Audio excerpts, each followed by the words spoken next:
I used to live in San Francisco, and I went into the subway at rush hour one day, and it was packed, and it was hot and loud and sweaty and just an overwhelming rush hour experience. And this little boy was coming into the station at the same time, about 5 years old, with his mother, holding his mother's hand.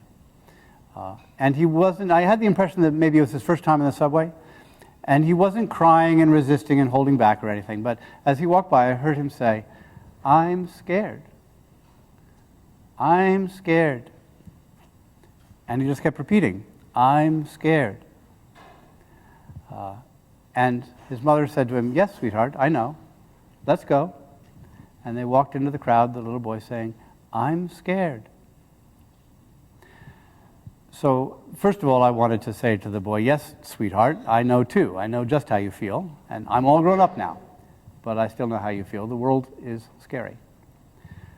But also, I had great admiration for that mother, because she did not try to negate his fear.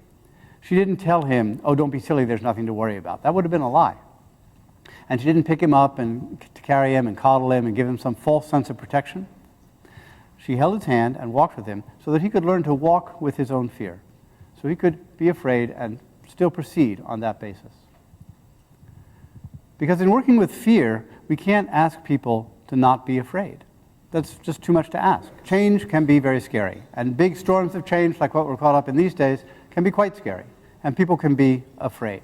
This is a theme that comes up a lot in my coaching work, because executives and managers, very often we feel as if we cannot afford to be afraid. And so we suppress our own fear.